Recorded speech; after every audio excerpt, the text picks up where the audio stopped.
पुढील क्षेत्र आहे साहित्य क्षेत्र. साहित्यिकांची आणि त्यातही नाटककारांची तेजस्वी परंपरा महाराष्ट्राला लाभली आहे. पण यामध्ये नाट्य त्रयीचा विलक्षण अनुभव देणारे नाटककार म्हणजे महेश एलकुंचवार.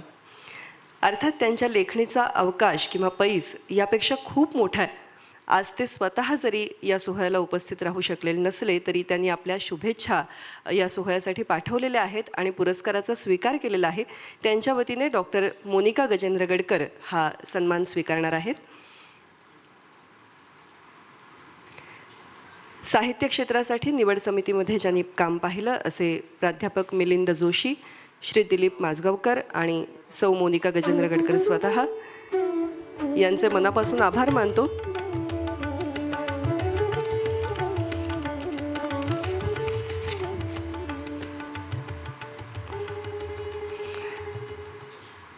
आणि सन्मानाकडे पुढे वळत असताना एक ध्वनिचित्रफीत आपल्याकडे आहे ज्यामध्ये खास संदेशही दडलेला आहे. तर आधी ती ध्वनिचित्रफीत पाहूया. नमस्कार.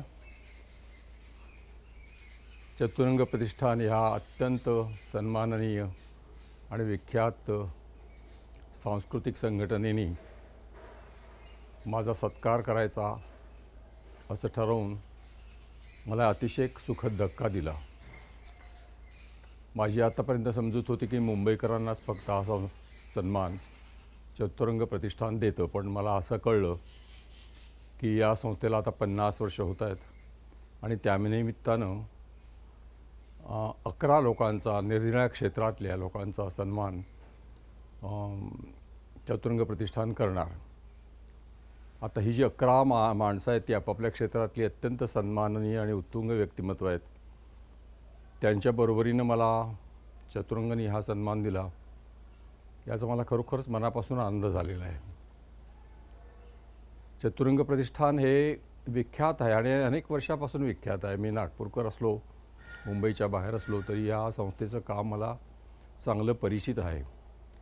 सांस्कृतिक क्षेत्र सतत जागं ठेवणं, सांस्कृतिक क्षेत्रात सतत भर टाकणं, सांस्कृतिक क्षेत्राची निगा राखणं आणि मुख्य म्हणजे ते राजकारणापासून दूर ठेवणं, हे चतुरंग प्रतिष्ठानी सांभाळलेलं व्रत आहे.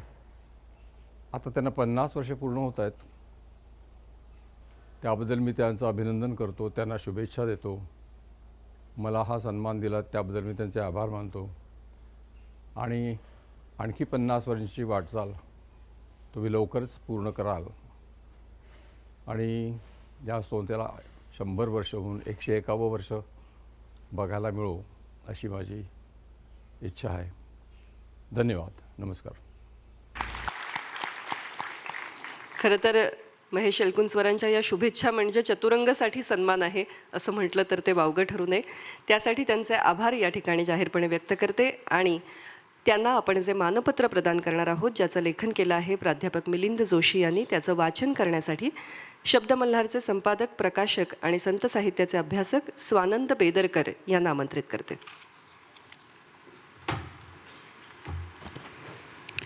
नमस्कार. आदरणीय श्रीमान महेश एलकुंचवारजी, चतुरंग प्रतिष्ठानच्या वतीने स्वर्गीय श्रीपू भागवत स्मृतिप्रित्यर्थ चतुरंग सुवर्णरत्न साहित्य सन्मान आपणास प्रदान करताना विशेष आनंद आणि समाधान वाटत आहे. प्रख्यात नाटककार, एकांकिकाकार, अनुवादक, ललित लेखक, विद्यार्थी प्रिय अध्यापक, संवेदनशील माणूस अशा अनेकानेक रूपांनी आपण चिरपरिचित आहात. आपल्या साहित्यिक कर्तृत्वाची ध्वजा गेली अर्धशतकाहून रसिक मनात फडकत आहे. दुसऱ्या महायुद्धाच्या प्रारंभकाळी आपला जन्म झाला आणि देशाच्या स्वातंत्र्योत्तर काळात आपली जडणघडण झाली. महायुद्धाचा काळ आणि त्यानंतरचे उद्ध्वस्त मानवी जीवन, नव्याने उभे राहिलेले प्रश्न, संशोधनाच्या विनाशकारी दिशा आणि विश्वकल्याणाची भावना जागवणाऱ्या तत्त्वज्ञानी विचारधारा या टोकांवर हिंदकळणाऱ्या समाज जीवनाचे आणि मानवी जीवनाचे, नातेसंबंधांचे, अस्तित्वाचे मूलभूत प्रश्न घेऊन आपल्या एकांकिका आणि नाटके रंगभूमीवर प्रवेशली. अल्पावधीतच आपल्या लेखनाने प्रादेशिकतेच्या सीमा पार करत राष्ट्रीय पातळीवरचे नवे रंगभान दिले. लेखन कर्तृत्वाचा पैस आपला पाहिला तर तो विश्वकवेत घेणारा. अध्यापक म्हणून दीर्घकाळ वावरताना आपला जागतिक स्तरावरील मान्यताप्राप्त साहित्याचा व्यापक व्यासंग, विविध विचारधारांचे परिशीलन, जागतिक महायुद्धानंतर उदयास आलेले नवसाहित्य आणि त्याच्या विभिन्न प्रवाहांचे भान, या साऱ्यांचा एकूणच मानवी जीवनावर, विचार प्रक्रियेवर, संस्कृतीवर आणि नातेसंबंधांवर पडणारा प्रभाव ही आपल्या लेखनासाठी पृष्ठभूमी ठरली आणि त्याचा परिपाक म्हणून आपली नाट्यधारा प्रवाहित झाली. उमेदीच्या ऐन भरात असताना दाखल झालेल्या आपल्या एकांकिका आणि नाटकांनी तत्कालीन समाजमनावर प्रगाढ परिणाम केला. तो आजही कायम आहे आणि कायम राहील इतका तो महत्त्वाचा आणि अमीट आहे.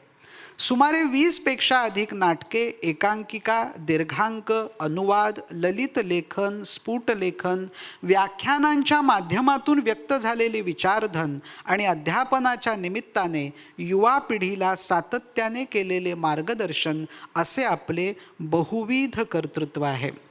यातनाघर, गारबो, वासनाकांड, आत्मकथा, वाडा चिरेबंदी, मग्न तळ्याकाठी, युगांत, वासांसी जिरणानी, प्रतिबिंब, सोनाटा, मौनराग, त्रिबंध, सप्तक ही यादी सुदीर्घ आहे. आपल्या लेखनातून माणसाच्या अस्तित्वाचा अर्थ शोधण्याचा आणि गवसेल तो अर्थ स्वीकारण्यापर्यंतचा प्रवास दुग्गोचर होतो. एलकुंचवार आपल्या नाटकातील व्यक्तिरेखांना पडलेले प्रश्न, न उलगडलेले पेच वाचक प्रेक्षकांनाही पडू लागतात आणि गुंतवून ठेवतात. हे आपल्या लेखणीचे सामर्थ्य आहे.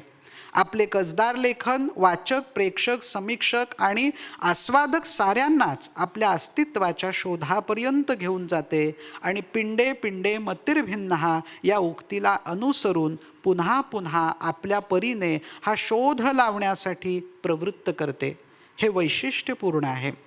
विविध ज्ञानशाखांचे आकलन, आंतरराष्ट्रीय स्तरावरील साहित्याचे वाचन, भारतीय संस्कृती, तत्वविचार यांचा सखोल अभ्यास, तुलनात्मक विचारांचा विवेक यामुळे आपले लेखन वाचनीयतेच्या उच्चतम कक्षा गाठणारे ठरते.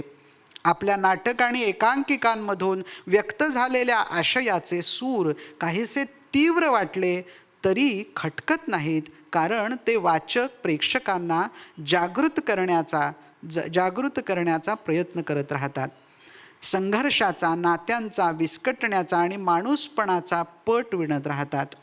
अलीकडे यत्र तत्र सर्वत्र आढळणाऱ्या प्रसिद्धी सन्मुखतेपासून आपण सदैव दूर राहिलात. कुठल्याही अनैतिक तडजोडी न करता हे लक्षणीय आहे. महेशजी संगीत नाटक अकादमी पाठ्यवृत्ती आणि सन्मान, साहित्य अकादमी सन्मान, कालिदास सन्मान, सरस्वती सन्मान, जनस्थान सन्मान, महाराष्ट्र गौरव, नांदीकार पुरस्कार असे कित्येक अभिमानास्पद गौरवक्षण आपण याच वृत्तीने स्वीकारले आहेत. प्रतिभावंत नाटककार म्हणून आपण राष्ट्रीय पातळीवर नावलौकिक प्राप्त केल्यानंतर सहजतेने ललित लेखनाकडे वळलात आणि मराठी वाचकांनी आपल्या विचक्षण प्रतिभेचे, तरल संवेदनेचे, हळुवार अशा स्मृतिकातर आठवणींचे अनोखे बहर अनुभवले. मौनराग या छोटेखानी पुस्तकातून आपण समृद्ध भाषाभान वाचकांना श्रीमंत करून गेले. संगीत, चित्र, शिल्प, परंपरा, कलाविचाराच्या शक्यता, साधना, कित्येक विषय मौनरागच्या माध्यमातून झरा झुळझुळावा तसे वाचक मनात वाहत राहिले आहेत. आपल्या ललित लेखनाचा बाज नाट्यलेखनापेक्षा वेगळेपण जपणारा, तरीही अत्यंत लोभस, हवाहवासा वाटणारा, कुठल्याही विशिष्ट विचारसरणीचे जोखड न घेता निखळपणे मानवी जगण्याचे पेच, समस्या, संघर्ष, होरपळ, तरुणाईची घुसमट, अंतर्विरोध, अधःपतन, स्खलनशीलता, जीवनप्रवासात आवडत्या माणसांचे हरवून जाणे, त्याचे दुःख, चिरवियोगाचे क्षण, कित्येक प्रत्येक सूक्ष्म पदर आपल्या ललित लेखनातून उलगडत गेले. ती जादू न ओसरणारी आहे. आत्मशोधाची डूब असणारे, आंतरिक व्यथेची लय असणारे लेखन हे आपल्या ललित लेखनाचे जणू मर्म. महेशदा, वयाच्या सहस्त्रचंद्र दर्शनानंतरही आपण जोपासलेला समकालीनतेचा धागा हा आणखी एक विलोभनीय विशेष वाटतो. विजया मेहता, डॉक्टर श्रीराम लागू, अमोल पालेकर, गोविंद निहलानी अशा बुजुर्गांच्या पिढीसह चंद्रकांत कुलकर्णी, अतुल पेठे या मधल्या पिढीच्या आणि आत्ताच्या नव्या पिढीच्या रंगकर्मींसोबतही असणारे आपले जिव्हाळ्याचे नाते विलक्षण आहे. आपल्या लेखनातील आत्मशोधाचा, आदिम सत्याचा स्वर मध्यलयीतील रंगतदार ख्यालासारखा रसिक मनात गुंजन करत राहतो. तो जितका वैयक्तिक वाटतो तितका विचारांती विश्वात्मक होत जातो. आपल्या लेखणीचे, प्रतिभेचे, व्यासंगाचे आणि अत्यंत संवेदनशील माणूसपणाचे हे आत्मस्वर असेच रसिक मनात निनादत राहो या शुभेच्छा व्यक्त करत आपल्याला उत्तम निरामय आयुरारोग्य लाभावे अशी प्रार्थना. याचबरोबर मी ॲडव्होकेट उज्ज्वल निकम सरांना विनंती करते की श्री पु भागवत यांच्या स्मृतिप्रित्यर्थ दिला जाणारा हा चतुरंग सुवर्णरत्न साहित्य सन्मान महेश एलकुंचवारांच्या वतीने डॉक्टर मोनिका गजेंद्र गडकर यांनी स्वीकारावा आणि आपण तो प्रदान करावा अशी आपल्याला विनंती आहे. लाभले आम्हास भाग्य बोलतो मराठी.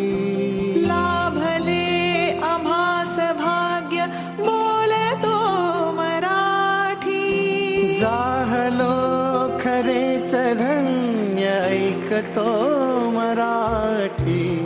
धर्मपंथ जात एक जाणतो मराठी. धर्मपंथ जात एक जाणतो मराठी. हे वढ्या जगात माय मानतो धन्यवाद. मान्यवरांचे आभार. आणि मोनिकाताईंनी खरं तर या निवड समितीच्या सदस्य म्हणूनही काम पाहिलेलं आहे आणि त्या प्रित्यर्थाचा आपला सन्मान आम्ही कार्यक्रमामध्ये नंतर आपल्याला सुपूर्द करू. आसनस्थ होण्याची विनंती करते.